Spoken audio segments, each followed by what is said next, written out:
Chào mừng các bạn trở lại với kênh review hoạt hình 3D, cùng mình xem tiếp diễn biến tập tiếp theo của bộ Thế giới hoàn mỹ nhé. Nó đứng dậy, vừa bước được vài bước thì thân thể lập tức xuất hiện rất nhiều vết rách, máu tươi lúc này chảy đầm đìa, nửa người đều bị nhuộm đỏ, thương thế cực kỳ nghiêm trọng. Vẻ mặt của Thạch Hạo u ám, thiếu hụt tinh khí thần, cả mi tâm cũng đang rỉ máu, vấn đề vô cùng gay gâu, trạng thái như thế này thì làm sao có thể đi được chứ, sợ nửa đường đã chết luôn rồi. Nó ngồi xếp bằng trên mặt đất, trong tay cầm chặt cành liễu toàn lực hấp thu và luyện hóa, toàn bộ chồi non đều chóc ra rồi tiến vào trong thân thể ấy, đồng thời cành liễu cũng thu ngắn lại hóa thành ánh sáng xanh biếc xoa dịu huyết nhục và xương cốt của nó. Sau đó không lâu, cả cành cây biến mất, sắc mặt của Thạch Hạo hơi hồng hào một chút. Sức sống mạnh mẽ, bên trong có quy tắc sinh mệnh. Nó kinh ngạc, từ trong cành liễu này nó cảm nhận được một chút sức mạnh cực lớn, cũng không phải là không có. Chỉ là, pháp tắc tàn dư này có hạn, nhiều nhất chính là một luồng tinh hoa sinh mệnh của đặc tính thần dược, mà không phải là sức mạnh của quy tắc hay phù văn trật tự. Như thế cũng khiến Thạch Hạo dễ chịu hơn đôi chút, không ít những vết thương trên thân thể đã khép lại, tất cả xương đều kết nối lại với nhau và chậm chậm phát triển, giống như lại lần nữa sinh trưởng vậy. Nó lại quan sát trong thân thể mình, trầm mặc thời gian dài thì khẽ thở một hơi, quy tắc của tiên điện vẫn như trước, lực phá hoại vẫn đang tiến hành vận chuyển. Cứ theo cái đà này, nó chắc chắn phải chết, cơ bản không cách nào chỉ tận gốc được. Hơn nữa, trên những xương cốt trong cơ thể của mình xuất hiện một loại phù văn đặc biệt, tỉ mỉ quan sát thì cứ như là đồng gì vậy, thô cứng và loang lổ màu xanh biếc. Đây là phù nguyền rủa mà một vị đại nhân của tiên điện đã luyện hóa từ rỉ sắt từ tiên điện bằng đồng mà thành, kỳ lạ khó tả, một khi chạm phải thì chắc chắn sẽ chết. Nếu không phải cành cây tràn ngập tinh khí sinh mệnh do Liễu Thần lưu lại thì nó sớm đã giã từ cõi đời rồi.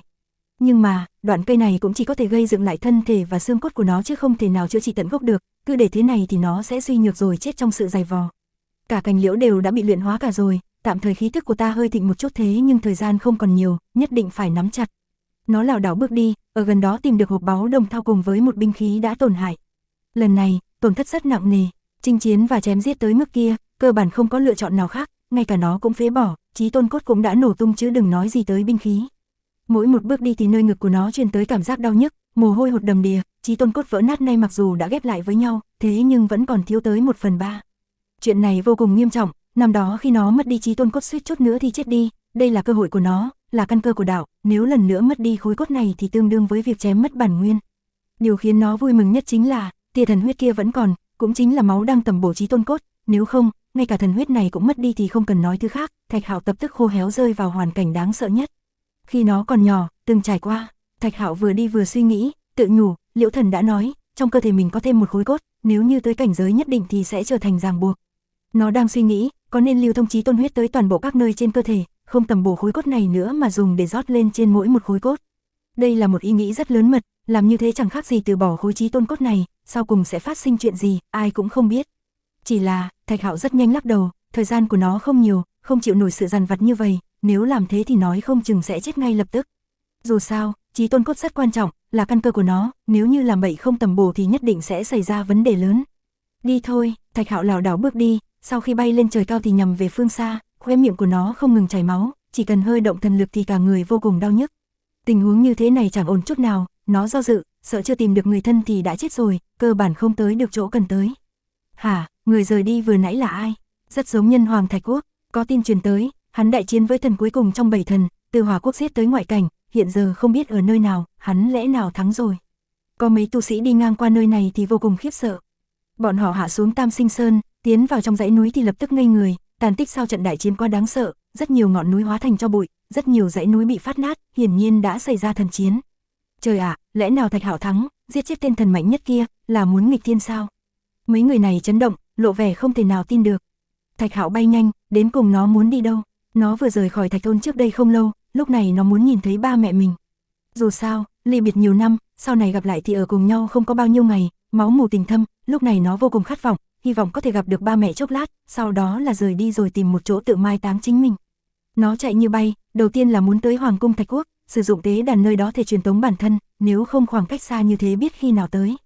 Bệ hạ, người, khi thấy Thạch Hạo từ trên trời giáng xuống, cả người toàn là máu thì đám thị vệ kinh ngạc tới ngây người, tất cả đều run lên, Nhân Hoàng làm sao thế này, vết thương chằng chịt, sinh mệnh lay lắt. Tất cả mọi người đều vào tới kêu gọi dược sư để trị liệu cho nó, Nhân Hoàng của một quốc lại bị thương tới mức này, thật sự đáng sợ và kinh người. Bệ hạ, tên thần cuối cùng kia, đông đảo thị vệ hỏi, lão đã bị ta giết, Thạch Hạo đáp, rồi giao thần kích chân quốc đã bị bẻ gãy, còn có một vài pháp kiếm thần linh đã tổn hại cho bọn họ. Nó yên lặng một hồi, không còn thời gian, nếu không nó nhất định sẽ tới đám Tây Phương giáo lấy vài món pháp khí thần linh cho Thạch Quốc, để bù đắp tổn thất này. Những đại giáo kia đều phái cường giả từ thượng giới xuống giết nó, cho nên cũng đòi một lời giải thích rõ ràng. Bệ hạ, người muốn tới nơi nào? Bọn thị vệ thấy nó muốn rời đi thì giật mình. Ta muốn đi xa, Thạch Hạo nói. Khi nó đứng ở trên tế đàn thì lại do dự, thậm chí có chút lưỡng lự, không biết nên thế nào cho phải. Trong mắt nó lờ mờ, nói, nếu như ta đi gặp ba mẹ mình, tuy rằng thỏa mãn tâm nguyện thế nhưng bọn họ sẽ rất đau đớn, sẽ rất khó vượt qua. Thạch Hạo khó chịu trong lòng, rõ ràng rất muốn gặp ba mẹ thế nhưng lại cảm thấy, nếu như gặp thì sẽ khiến họ đau thương. Sinh mệnh không nhiều, Tiểu Thạch vẫn lo lắng cho suy nghĩ của bọn họ, mặt mày nó vô cùng não nề, nó đau lòng, lẽ nào không thể gặp ba mẹ sao? Nhưng mà nó rất muốn nhìn thấy lần cuối cùng này, dù cho chỉ liếc mắt một cái mà thôi. Ta chỉ yên lặng nhìn họ từ xa, không để họ biết được, sau đó là rời đi, tìm một nơi yên tĩnh, mai táng bản thân để người khác không biết ta đã chết. Thạch Hạo ủ rũ nói, trong lòng nó chua xót nhìn về phía chân trời. Nó đứng yên trong chốc lát, lúc nghĩ tới ba mẹ thì nhớ tới vẻ mặt của đệ đệ Tần Hạo duy nhất của mình, nói, cũng muốn nhìn nó một chút. Có mấy lời không thể nói với ba mẹ, không thể đối mặt, không để họ thương tâm thế nhưng có thể nói với Tần Hạo, nhắc nhở nó chăm sóc ba mẹ thật tốt. Hay là, không nên gặp ba mẹ, cứ đi Bất Lão Sơn gặp nó là được. Nó quyết định, Thạch Hạo biết vợ chồng Thạch Tử Lăng đang ở hoang vực, đang tìm kiếm nó, chắc chắn chưa về Bất Lão Sơn. Muốn gặp nhưng lại không thể, Tiểu Thạch buồn bã nói. Nó mở tế đàn, tiến vào trong thông đạo cứ thế biến mất, rời khỏi Hoàng cung Thạch Quốc. Các người cũng biết, Tiểu Thạch rất nghịch thiên, giết chết vị thần linh cuối cùng rồi. Thạch Hoàng năm nay chỉ mới 15-16 tuổi, vậy mà có thể giết thần, giết chết tên Hoàng Vũ mạnh nhất kia, giải quyết hết mọi hậu hoạn. Tin tức từ Tam Sinh Sơn và Hoàng cung Thạch Quốc truyền ra, thiên hạ chấn động. Toàn bộ tu sĩ ở hoang vực đều trợn tròn mắt, một thiếu niên liên tục đồ thần, giết chết 7 thần, diệt trừ toàn bộ sinh linh đã nhen nhóm thần hỏa. Là chiến tích cỡ nào, vẻ huy hoàng khiến người ta run rẩy, khó có thể tin được. Tiểu Thạch vô cùng kinh diễm, khiến người khác líu lưỡi, soi sáng cổ kim, có mấy ai sánh vai. Trong lúc nhất thời, thiên hạ chấn động, các quốc chấn động, toàn bộ tu sĩ bàn luận sôi nổi, tin tức truyền về bốn phương tám hướng, các đại vực khác cũng đã biết được. Bất Lão Sơn vẫn nguy nga như trước, tử khí bốc lên, muôn hình vạn trạng, là một phúc địa. Tuy rằng không còn có Ngũ Hành Sơn kia, thế nhưng nơi đây vẫn là thần thổ, được xưng là chốn tu hành cao cấp nhất thế gian. Thạch Hạo máu nhuộm chiến bào, cơ thể của nó chằng chịt vết rách, máu tươi không ngừng ứa ra ngoài, mỗi thời mỗi khắc thương thế đều chuyển biến theo chiều hướng xấu, có thể tới đây cũng chẳng dễ dàng gì. Ngươi là người nào? Cường giả bảo vệ sơn môn hét lớn, nhưng rất nhanh trợn tròn hai mắt, kinh hô, Tiểu Thạch. Đám người kia lập tức ngây người, sau đó là nhanh chóng rút lui. Thiếu niên này đã tạo nên ấn tượng quá sâu sắc cho Bất Lão Sơn, lúc trước giận dữ xới tung Ngũ Hành Sơn, khiến 8 vực khiếp sợ. Chỉ trong chốc lát, tin tức truyền vào nơi sâu trong Tịnh Thổ, toàn bộ cường giả đều bị kinh động. Là ngươi, Tiểu Thạch, ngươi còn dám tới Bất Lão Sơn ta đại náo nữa hả? Có một cường giả âm trầm quát lớn, những người khác nghe thế thì dồn dập hùa theo, sát khí lộ ra, địch ý với nó vô cùng mạnh. Thạch Hạo lau đi máu nơi khóe miệng, nói, ta cũng không phải tới để khai chiến, xin hãy mời đệ đệ của ta tới đây, ta có vài lời muốn nhắn nhủ với nó. Hả, không đúng, nó tựa hồ bị thương, vô cùng nghiêm trọng. Có người nói nhỏ, không ít cường giả lộ vẻ khác thường, từng nghe nói qua Thạch Hạo đang khai chiến với thần, lẽ nào đã bị thương nặng, tổn thương tới bản nguyên. Rõ ràng có thể cảm nhận được, khí tức của nó vô cùng suy nhược, mà thân thì lại chằng chịt vết nứt, lúc nào cũng có thể ngã xuống. Mấy người liếc mắt nhau, sau đó đồng thời cất bước lao về trước, uy thế mạnh mẽ tỏa ra. Đặc biệt, có một luồng khí tức đáng sợ nhất, như thủy triều ập tới khiến yết hầu của Thạch Hạo ợ lên màu máu tanh, có máu ưa lên.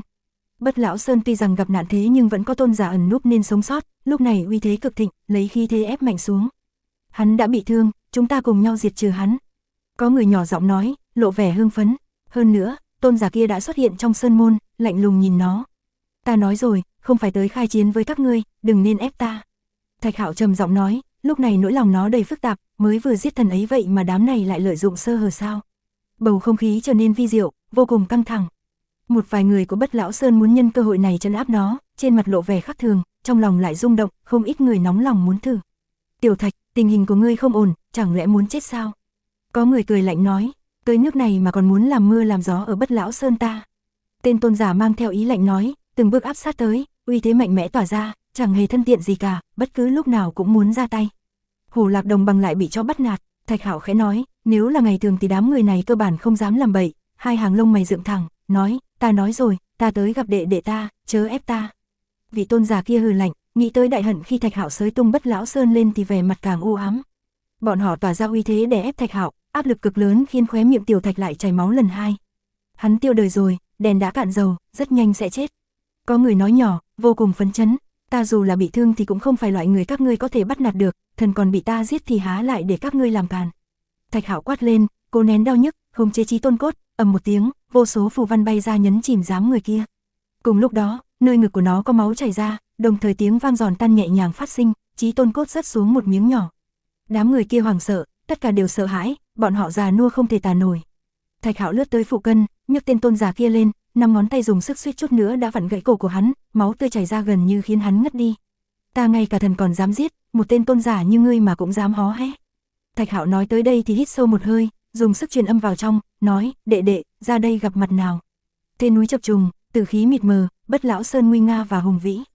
Từng tòa núi ẩn hiện trong sương mù, thi thoảng còn có thể thấy rực một vài cổ mộc lưu truyền hào quang, cứ như là tiên cảnh. Âm thanh truyền đi rất xa, vang vọng trong dãy núi, cứ như là tiếng sấm nổ vang. Thế nhưng vẫn không thấy Tần Hạo đáp lại, khóe miệng của Thạch Hạo mang theo tia máu đỏ sẫm, máu lại chảy ra, nó rất muốn nuốt xuống thế nhưng không thể, hơi dùng lực một chút là thành ra như thế này thì có thể thấy được thương thế nghiêm trọng tới cỡ nào.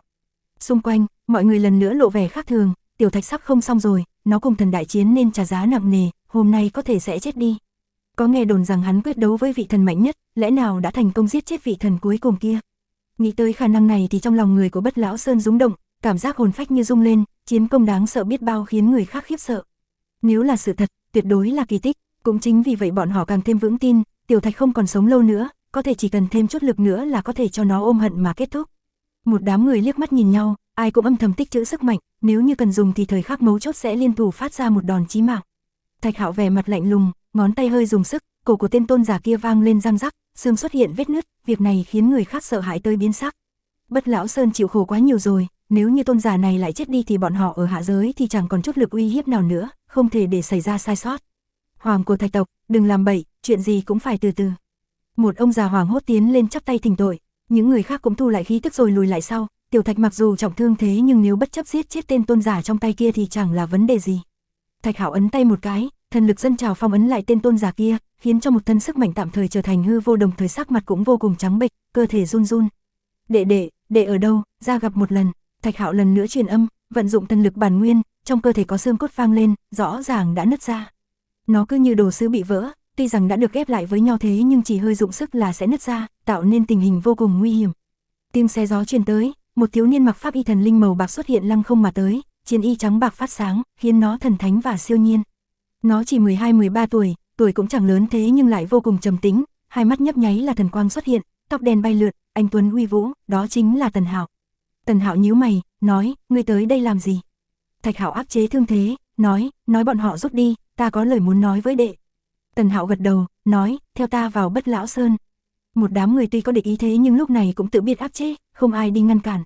Trên một ngọn núi, suối trong róc rách, gió thổi xào xạc, hai huynh đệ người ngồi xếp bằng đối diện nhau, Thạch Hạo cũng không giấu giếm nói rằng mình sống còn không bao lâu nữa. Tần Hạo nhìn nó, nói, không thể chữa trị sao? Tình hình của ta thì chính ta hiểu nhất, dù là thánh dược cũng vô dụng. Thạch Hạo lắc đầu, Tần Hạo yên lặng một hồi, nói, thế ngươi tới tìm ta làm gì? Chăm sóc ba mẹ thật tốt, ta không còn ước mong gì khác. Thạch Hạo nói xong câu này thì đứng lên, nó và vị đệ đệ này mới quen biết nhau không lâu, đối phương cũng không thích nói chuyện nên nó cũng không muốn nán lại nhiều. Tiên địa lớn như vậy, nói không chừng có thể tìm ra một vài cổ pháp để cứu trị cho ngươi. Tần Hạo mở miệng, ta biết. Thạch Hạo gật đầu, lần nữa căn dặn nó, nhất định phải chăm sóc ba mẹ thật tốt, đây chính là lo lắng trong lòng mình, cũng là chuyện không yên lòng nhất. Ngươi yên tâm, họ nhất định sẽ sống tốt, sau này khi đi thượng giới thì cũng không ai dám trêu chọc chúng ta. Tần Hạo nói. Thạch Hạo nhẹ nhàng thở dài, trong mắt có chút không muốn, nói, đã như thế thì ta yên tâm rồi, đừng nên nói chuyện của ta cho họ biết, cứ nói ta đi bế quan không lâu sau sẽ gặp nhau trên thượng giới. Nó biết, Tần Hạo đã cấy tiên cốt thành công, nhất định phải rời đi. Mà nó cũng không muốn cho ba mẹ biết tình trạng hiện tại của nó, nếu không cũng mang lại đau khổ, nó muốn một mình đi thật xa, tìm một nơi yên tĩnh mai táng bản thân. Cùng với sinh ly từ biệt, để cho ba mẹ bi thương, không bằng chọn cách nói dối để họ cho rằng mình đang tu hành, chỉ rời đi tạm thời mà thôi. Tần Hạo nhìn nó, không nói gì, giữa hai người chỉ còn là yên tĩnh. Được rồi, Tần Hạo gật đầu. Thạch Hạo dọc theo đường đá đi ra Bất Lão Sơn, nó chẳng hề quay đầu lại, nó muốn đi tìm một địa phương yên tĩnh, chờ đợi thời khắc cuối cùng tiến tới. Trên đường, không một ai ngăn cản nó, mặc cho nó rời đi. Ngoài sơn môn, thiên địa trống trải, khắp nơi mênh mông, Thạch Hạo đứng ở chỗ này nhìn vùng núi, nhìn con sông lớn uốn lượn, trong lúc nhất thời băn khoăn không biết nên đi phương nào. Trở lại trong thôn sao, cũng không tốt, nó nhẹ nhàng thở dài, bọn họ sẽ rất thương tâm. Tần Hạo cũng đi theo ra sau, đứng ở sau lưng nó nói, hiển nhiên người nó nói chính là vợ chồng Thạch Tử Lăng. Đệ không nên nói ra thì tốt hơn, đệ sẽ đi thượng giới, hãy để họ cùng lên theo. Thạch Hạo không quay đầu lại, nó đứng rất lâu, nhớ lại những chuyện cũ, sau đó quyết định về lại Đại Hoang, mai táng cách Thạch thôn mấy chục dặm, thế nhưng sẽ không cho họ nhìn thấy, nó muốn nằm xuống ở nơi mà mình từng lớn lên. Gặp sau, ta đi đây. Nó bay lên trời, muốn tới một thành lớn để tìm tế đàn, mượn phương thức này rời đi. Hắc Thạch Thành, một tòa thành trì quy mô lớn, bởi vì được xây dựng từ nham thạch màu đen, cho nên mới có cái tên này. Tế đàn hư rồi, Thạch Hạo nhíu mày thế nhưng cũng chẳng còn cách nào khác, những tế đàn này nhiều năm rồi không tu sửa, thường xuất hiện một vài vấn đề. Nó bắt đầu sửa chữa, mấy năm qua có đả thạch bên người nên nó cũng hiểu được đôi chút về trận pháp, muốn thử sửa xem được không rồi nhờ đó mở ra một thông lộ. Bởi vì, nó thật không thể trì hoãn thời gian được nữa. Sau nửa canh giờ, nó đã sửa thành công, sắc mặt càng trắng bệch không chút máu, suy yếu vô cùng, nó không thể nán lại nữa, phải nhanh chóng trở lại hoang vực. Con ơi, Hạo Nhi, phía sau truyền tới tiếng la tràn ngập vẻ lo lắng, vô cùng gấp gáp, hai bóng người từ giữa không trung vọt tới, chính là vợ chồng Thạch Tử Lăng. Mấy ngày này bọn họ ăn không ngon ngủ không yên, vẫn ở hoang vực để tìm kiếm tung tích của Thạch Hạo, họ sợ nó chết đi, sợ nó xuất hiện chuyện ngoài ý muốn. Mấy ngày này bọn họ vô cùng mệt mỏi, gần như muốn nghẹt thở, chỉ lo sẽ không còn gặp lại con trai trưởng của mình nữa, như thể người và người sẽ mãi mãi cách xa như trời với đất. Bởi vì, người nó đối phó chính là thần, là sinh linh đã nhen nhóm thần hỏa mạnh biết chừng nào, hơn nữa còn tới 7 người, như này khó khăn cỡ nào, khó mà có đường sống. Bọn họ nôn nóng và âu lo tìm kiếm, cho tới hôm nay khi nghe nó đánh giết vị thần cuối cùng thì tâm tình càng đau đớn hơn, không biết liệu nó giờ ra sao. Cả thế gian đều kinh ngạc, đều bàn luận hành động vĩ đại của nó. Mà vợ chồng Thạch Tử Lăng vừa mừng lại càng thêm lo, cũng may là từ đám thị vệ của Hoàng cung Thạch Quốc mà hiểu được một chút tình huống, cũng từ tổ tế đàn kia mà suy đoán ra tọa độ mà nó tới. Trong cơn vui sướng, bọn họ chạy về Bất Lão Sơn, khi biết Thạch Hạo vừa mới rời đi thì vội vàng tìm tới. Thạch Hạo thật tâm muốn mở ra thông đạo rồi xoay người rời đi, thế nhưng nó làm không được, đã bị phát hiện, chỉ sợ cứ che giấu xoay người đi thì thật sự sẽ là tiếc nuối của đời này. Hải Nhi, con là làm sao? Tần Di Ninh sợ hãi hỏi, trên gương mặt lộ vẻ hoảng sợ kéo tay của nó, đầy người là vết thương, máu không ngừng rỉ ra, dọa cho nàng tay chân lạnh lẽo. Tần Hạo cũng theo tới, là do nó dẫn đường. Ba, mẹ, Thạch Hạo há miệng, cười với lòng nhẹ nhõm, nhưng đầu óc tối sầm tối, nó ngã nhào trên tế đàn. Nhanh, nhanh, mang về Bất Lão Sơn, nghĩ tất cả biện pháp, sử dụng hết toàn bộ linh dược thánh dược, nhất định phải cứu sống Hạo Nhi. Thạch Tử Lăng hét lớn, ôm chặt lấy nó. Chúng ta đã mất Hạo Nhi một lần rồi, lần này tuyệt không thể để mất lần nữa, nhất định phải cứu sống. Tần Di Ninh khóc ròng, bọn họ ôm Thạch Hạo rồi nhanh chóng hướng về Bất Lão Sơn. Ngày hôm đó, thiên hạ chấn động, tin tức rốt cuộc cũng truyền khắp đại vực, Thạch Hạo chống lại thần, thành công giết chết người cuối cùng, hoàn thành một hành động vĩ đại nghịch thiên. Chính xác, với độ tuổi này mà có chiến tích huy hoàng như thế thì đủ vang dội cổ kim, không nói là đủ nhưng cũng gần đủ rồi. Cả thế gian sôi sục, tất cả đều khó có thể tin được, vậy mà nó đồ thần đã thành công, tiêu diệt toàn bộ 7 thần, việc này sợ còn ly kỳ hơn cả thần thoại, cứ như là giấc mộng vậy. Tiểu Thạch thật sự đã làm được, khó mà tin được, đây nhất định là một việc trọng đại trong lịch sử tu luyện, sẽ vĩnh viễn khắc ghi. Đây là một kỳ tích, không cách nào tái diễn được, Tiểu Thạch quá kinh diễm, nhất định sẽ trở thành chí tôn vô thượng, tương lai của hắn sẽ không thể nhìn thấy phần cuối, thành tựu không thể đoán trước. Tám vực sôi trào, tất cả mọi người đều bàn luận, tất cả mọi người đều như sôi sục, cái tên Tiểu Thạch chấn động thiên hạ, thành uy của nó đạt tới đỉnh cao không thể tưởng tượng nổi. Theo như mọi người bình luận, tin tức nó bị thương nặng cũng được truyền ra ngoài, việc này khiến nhiều người lấy làm kinh hãi. Cái gì, Tiểu Thạch sắp chết, hắn sống không lâu nữa. Không thể nào, sinh mệnh của hắn chỉ còn mấy ngày nữa thôi sao? Tin tức như thế truyền ra, cả thế gian khiếp sợ, Tiểu Thạch huy hoàng như vậy, tuyệt diễm như thế, vậy mà lại sống không lâu nữa, việc này khiến người khác nói không nên lời.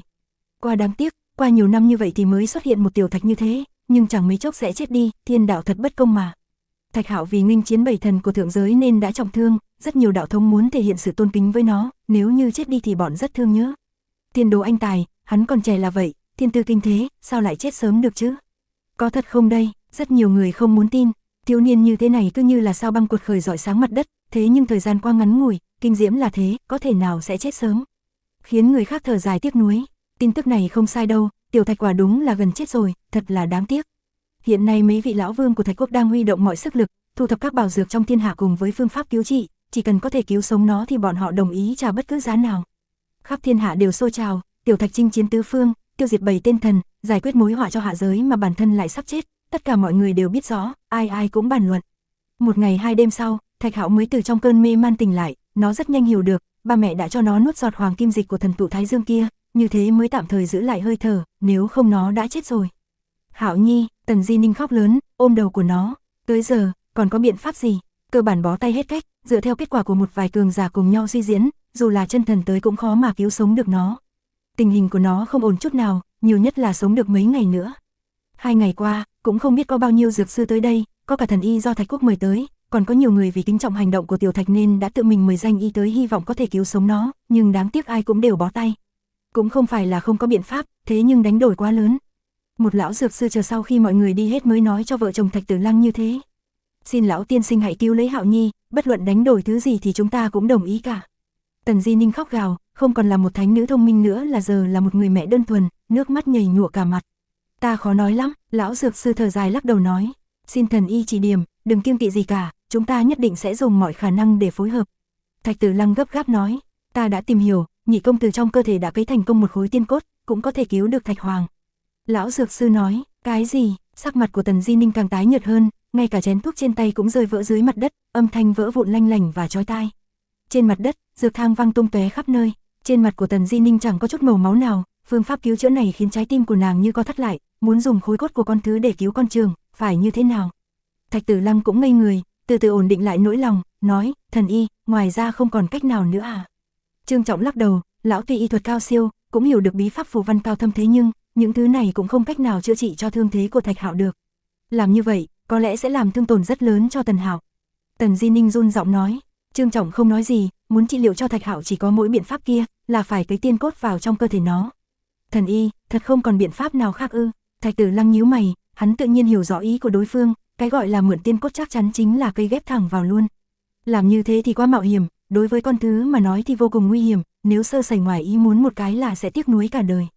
Lão Hỗ trình độ còn thấp, chỉ thuận miệng nói ra mà thôi, chuyện này lão cũng không muốn nói nhiều bởi vì ảnh hưởng quá lớn, liên quan tới tương lai của hai thiếu niên.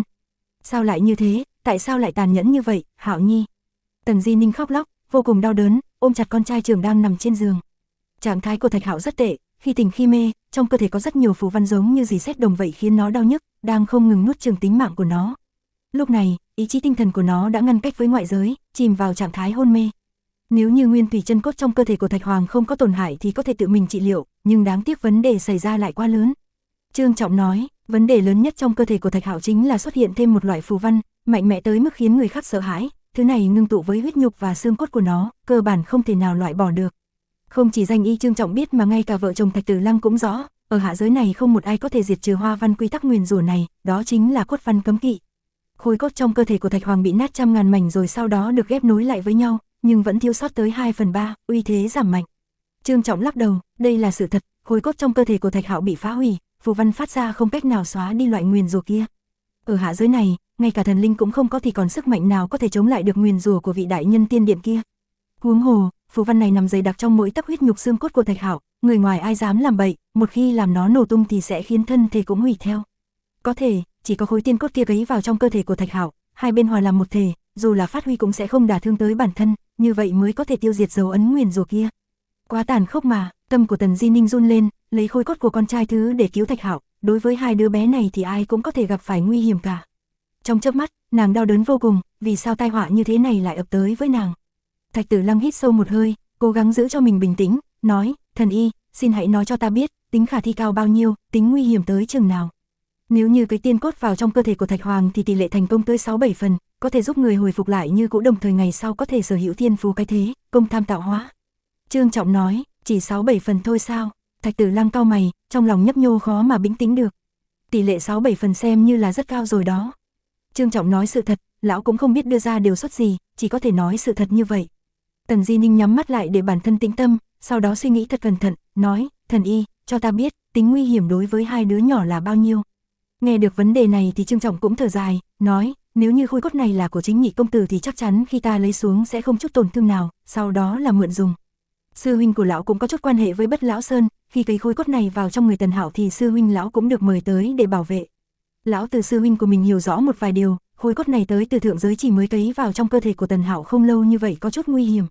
Trương Trọng cẩn thận suy nghĩ, sau đó ngẩng đầu rồi nói rõ, nếu ở tình huống như vậy để cứu Thạch Hạo, vậy Tần Hạo có khả năng sẽ ảnh hưởng tới tính mạng.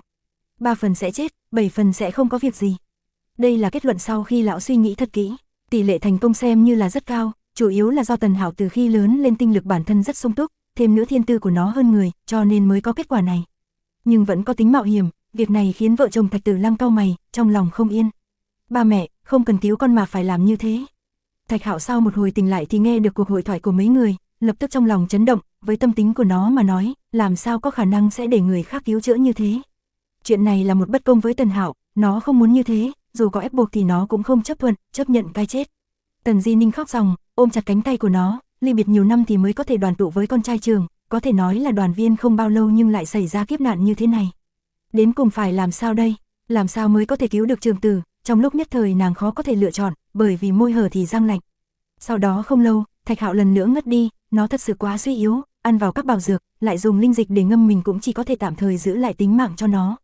Thạch Tử Lăng và Tần Di Ninh liếc mắt nhìn nhau, khó có thể đưa ra quyết định cuối cùng, lại mời các danh y khác tới thảo luận. Trong lòng hai người đều bất an, muốn xác định xem chắc chắn tới bao nhiêu %, có tăng được tỷ lệ thành công hay không, kết quả là các thần y đều đưa ra kết quả đại khái như nhau. Phải làm sao, bọn họ không muốn nhìn Thạch Hạo chết đi, đã từng một lần rồi nên lần này phải nắm chặt, sẽ không bỏ qua tính mạng của nó. Nhưng làm như thế thì sẽ dùng tính mệnh của con thứ để đánh cược, không công bằng với Tần Hạo, nó có thể không chỉ mất đi uy năng của tiên cốt mà bản thân cũng sẽ chết. Một đám y sư cáo lui, bọn họ không thể đưa ra kiến nghị nào khác, nếu không tương lai sẽ không thể gánh nổi trách nhiệm, cuối cùng làm hay bỏ đều do hai vợ chồng quyết định. Tần Hạo yên lặng xuất hiện, đẩy cửa phòng rồi đi vào, nói, ba mẹ, con biết rồi, nếu hai người cảm thấy có thể cứu được ca ca, thì con đã chuẩn bị kỹ rồi. Tần Di Ninh nghe thấy thế thì vội kéo nó tới bên người, mắt tràn đầy nước, nói, mẹ sẽ không để cho con xảy ra nguy hiểm, chắc chắn sẽ không hy sinh con đâu. Thạch Tử Lăng cũng thở dài, những năm gần đây con thứ vẫn luôn có khúc mắc trong lòng, cảm thấy sự xuất hiện trên đời của nó chính là vì cứu vị ca ca chưa bao giờ gặp mặt kia, hiện nay lại xảy ra chuyện như thế, chẳng phải là câu trả lời sao. Vì vậy, hắn cũng trầm mặc theo, khó mà đưa ra quyết định, môi hở thì răng lạnh, có thể nào lại hy sinh con thứ chứ, trong lòng hắn đứa nào cũng có con của mình cả. Giờ phút này, Thạch Tử Lăng chỉ là một người cha bình thường, hắn không muốn đứa con nào xảy ra ngoài ý muốn, xảy ra nguy hiểm cả. Ba mẹ, con đều nghe thấy cả, muốn con làm thì con sẽ không chống đối đâu, bất cứ lúc nào để cứu ca ca. Tần Hạo nói xong thì xoay người rời đi, nhìn Trường Tử đang hôn mê lại nhìn bóng dáng con thứ đang đi ra ngoài, phu thê hai người đắn đo, đến cùng phải làm sao. Đây là một kiều dày vò, dùng khối tiên cốt này thì có thể sẽ nắm chắc tới 6-7 thành cứu sống Hạo Nhi, hơn nữa con thứ cũng có tỷ lệ 7 phần không làm sao, có thể vẫn tiếp tục sống. Trầm mặc rất lâu, Thạch Tử Lăng nói thế, nhưng mà, còn có 3 phần nguy hiểm, chúng ta sẽ mất đi đứa con thứ hai này. Tần Di Ninh thì thào, tại sao lại có lựa chọn gian nan thế này, bọn họ tâm loạn như ma, đứa con nào cũng khó mà bỏ được, Trường Tử thì gần chết, nếu không quyết định thì nó càng ngày càng suy yếu rồi chết đi. Nhưng, dùng tiên cốt của con thứ thì đổi mạng của Trường Tử, làm như vậy thì vẫn sẽ gặp nguy hiểm, hơn nữa trong lòng Tần Hạo sẽ nghĩ ra sao. Trời cao, sao ông lại tàn nhẫn như vậy, Thạch Tử Lăng gào thét, Tần Di Ninh thì không nói gì ngoài rơi lệ, dùng tay sờ sờ gò má của Thạch Hạo đang hôn mê, lẩm bẩm nói, mẹ muốn cứu con thế nhưng lại không muốn thương tổn tới đệ đệ con. Mặt trời lặn về Tây, cả ngày hai người cũng không đưa ra được quyết định, hiển nhiên việc này gây bất lợi cho Thạch Hạo, nó càng ngày càng yếu hơn. Ban đêm, Thạch Hạo khiếp sợ, từ trong mê man tỉnh lại, đột nhiên mở mắt thì nhìn thấy một cô gái đang điểm về mi tâm của nó, là muốn đánh gục nó. Sao lại như vậy, trong lòng nó run lên, mặc dù biết nhất định mình sẽ chết thế nhưng lại không nghĩ tới sẽ bị người giết âm thầm như vậy, nó hét lên một tiếng, trong miệng phun ra một mũi tên máu bắn về phía người kia. Đồng thời, nó cố nén cơn đau nhức, bộ ngực phát sáng, rắc một tiếng, Chí Tôn cốt lại nứt ra một miếng nhỏ, bùng nổ ra thần uy. Khí tức mạnh mẽ vọt lên, cô gái kia kinh hoàng hét lên một tiếng rồi lập tức hóa thành giàn nua, bị phù văn Chí Tôn quét trúng, luân hồi làm một bà lão khó có thể nhúc nhích. Thạch Hạo cố gắng làm tỉnh tinh thần, máu me khắp người, nhấc nàng lên rồi quát lớn, tại sao ngươi làm như vậy? Xảy ra chuyện gì? Hạo Nhi, tiếng xé gió vang lên, có người cực tốc lao tới. Đồng thời vợ chồng Thạch Tử Lăng cũng đã bị kinh động, bọn họ chỉ mới rời đi không lâu thì lại xảy ra kinh biến này. Bụp, mi tâm của cô gái này rách ra, huyết dịch bắn lên, không biết nàng dùng thủ đoạn gì mà đoạn tuyệt với nơi đây. Thạch Hạo buông tay ra, nở nụ cười trào phúng, nói, ta tuy rằng muốn chết thế nhưng linh giác, bản năng vẫn còn, vẫn xứng với cái tên Tiểu Thạch. Trong gian phòng lập tức xuất hiện thêm mấy bóng người, vợ chồng Thạch Tử Lăng cũng đã tới đồng thời kinh ngạc thốt lên. Đây không phải là Tần Lan sao, là con cháu nòng cốt của Tần tộc, có hảo tâm nên mới tới nơi này, ngươi lại giết chết nàng. Một ông lão quát lên, Thạch Hạo lau đi vết máu nơi khóe miệng, một câu cũng chẳng nói, nằm im trên giường. Con à, xảy ra chuyện gì thế? Tần Di Ninh vọt tới chặn lại lão già kia. Xảy ra chuyện gì? Hắn giết chết Tần Lan. Sao lại như thế chứ? Là không vừa lòng với Tần tộc ta thì cũng không cần độc ác như vậy. Một lão bà tay cầm gậy màu đen nói với giọng căm hận. Nhiều lần phạm tới Tần tộc ta, tưởng rằng ta không dám động vào ngươi à?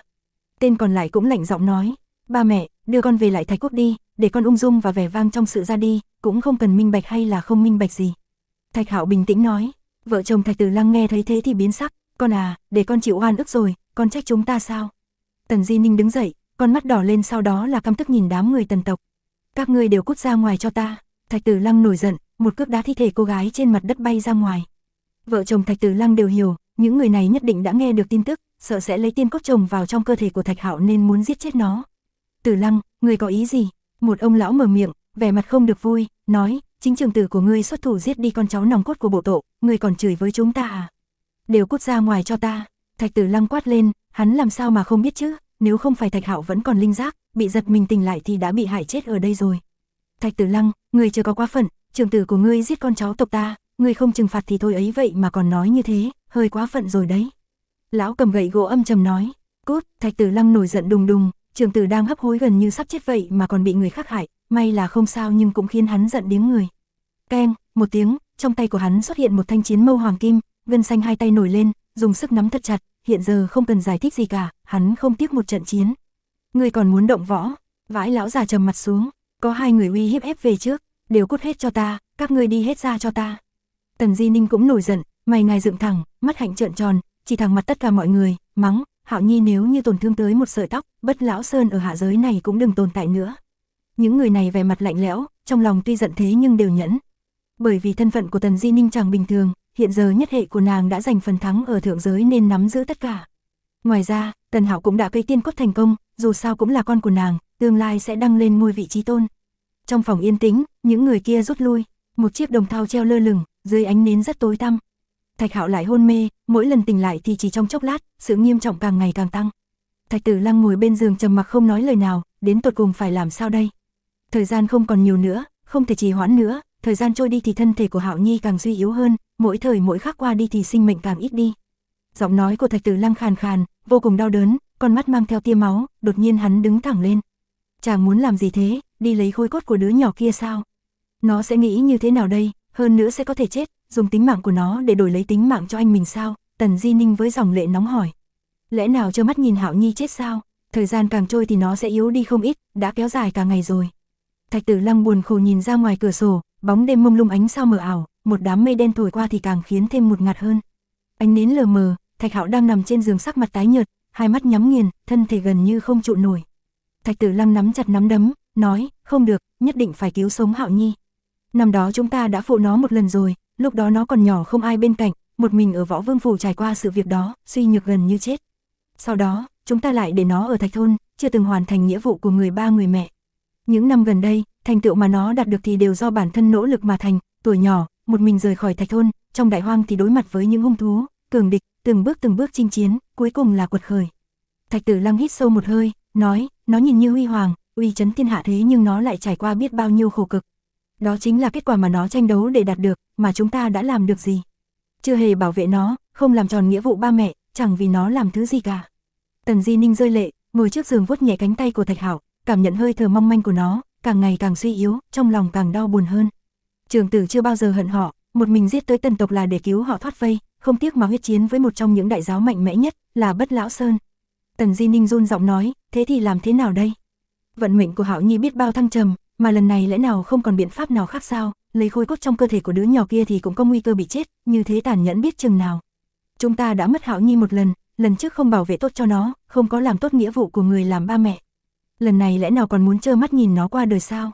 Ta không muốn hổ thẹn và ân hận cả đời này.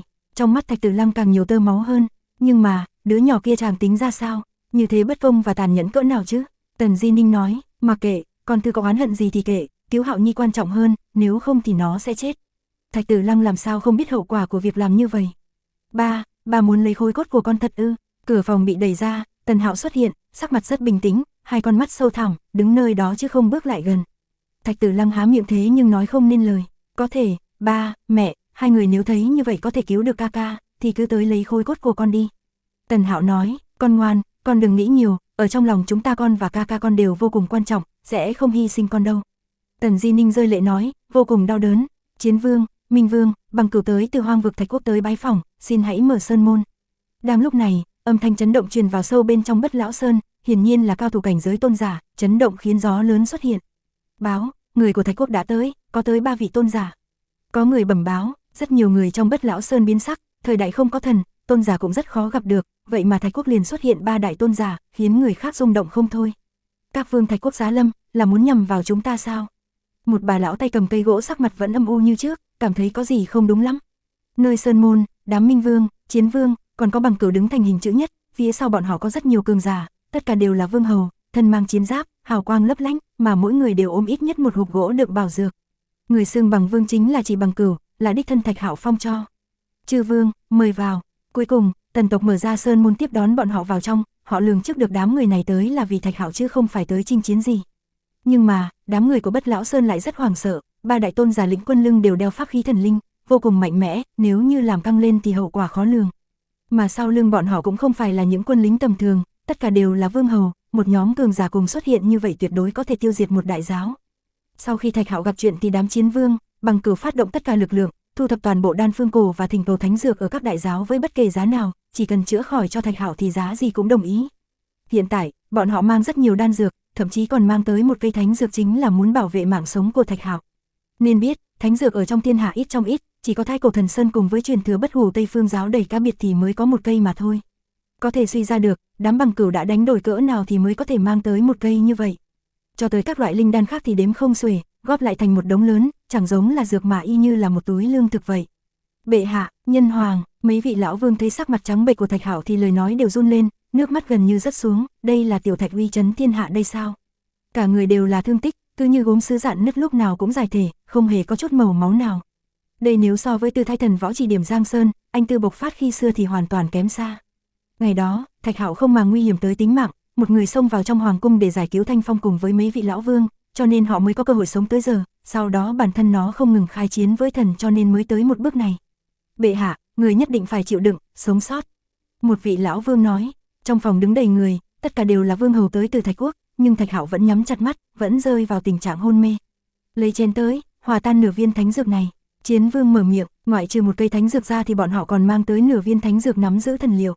Thời gian không lâu, người của Tần tộc đưa tới một bát ngọc tỏa ra linh khí, hào quang lấp lóe. Chiến vương truyền vào trong một ít linh dịch nhằm hòa tan thánh dược này, giúp cho Thạch Hạo dễ dàng nuốt xuống, có thể trì hoãn việc suy yếu, tăng cường sức sống. Là lạ, trong chén này có linh khí sao động, bản thân Chiến vương cũng có nghiên cứu rất sâu với y đạo, nếu không hắn cũng không tự tay hòa tan thánh đan. Hắn lập tức đổ linh dịch ra rồi cố định trong hư không, cau mày, nghiên cứu cuối cùng là giận tím mặt. Ai đưa chén, muốn chết sao? Hai hàng lông mày của hắn dựng thẳng, trong mắt bắn ra hai luồng thần mang. Cái chén này nếu là tôn giả bình thường thì không thể nhìn ra được, nếu không phải Chiến vương thận trọng thì khó mà phát hiện ra dị thường. Nhìn thì là một cái chén linh thiên nhưng kỳ thật lại là chén mang điều xấu, có khắc phù văn nguyền rủa, nếu sử dụng lâu thì sẽ gây tổn thương rất lớn với bệnh nhân. Sau khi Chiến vương nói ra câu này thì toàn bộ chư vương tới từ Thạch Quốc đều nổi giận. Người tới đây cho ta. Bằng Cửu vung bàn tay ra nắm lấy cái cổ của tên mang chén tới, lúc này tên này mặt mày trợn trắng, sợ tới ngất xỉu. Mấy vị lão vương cũng không nói nhiều, cứ thế tìm hiểu biển ý thức của tên này, đây cũng chỉ là một tên hạ nhân không biết chuyện gì, nhưng mà lại bất ngờ phát hiện một việc. Cái gì? Trước đây không lâu có người muốn giết Thạch Hoàng, bị bệ hạ tự mình hóa giải. Minh Vương bỗng đứng lên, nổi giận đùng đùng, Tần tộc, các ngươi muốn chết phải không, muốn bị diệt tộc ư? Chiến vương thì hét lớn, âm thanh truyền khắp chấn động hàng loạt cung điện. Là ai dám cả gan tới Bất Lão Sơn ta làm loạn thế? Phương xa truyền tới âm thanh đáp lại, một nhóm già xuất hiện. Các ngươi hại hoàng của Thạch tộc, còn ra vẻ đạo mạo, muốn tìm đường chết.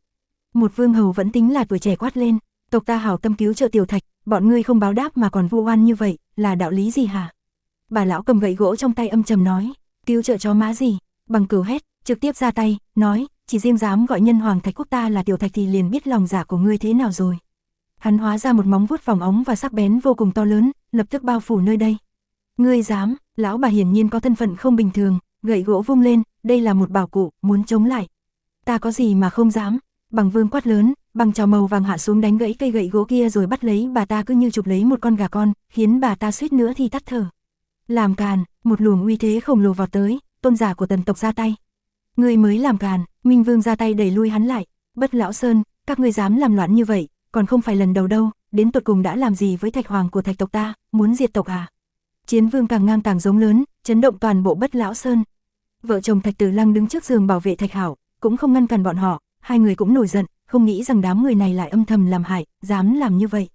Thật hung hăng, ngươi còn dám tuyên bố diệt Bất Lão Sơn ta. Một vị tôn giả Tần tộc tức giận nói, diệt các ngươi thì đã làm sao, Thạch Quốc ta mà sợ các ngươi à, hại nhân hoàng tộc ta thì bình định nơi này há là gì. Chiến vương lạnh giọng nói. Cùng lúc đó, đám Minh Vương, Bằng Vương cũng tiến lên, không thèm nói nhiều lời, từng người đều rút ra pháp khí thần linh, bất cứ lúc nào cũng sẽ phát ra đòn mạnh nhất. Đám người Bất Lão Sơn nhụt chí, đó là ba đại tôn giả, là sức chiến đấu đỉnh cao nhất ở đương đại hiện giờ, có thể diệt trừ cả một đại giáo.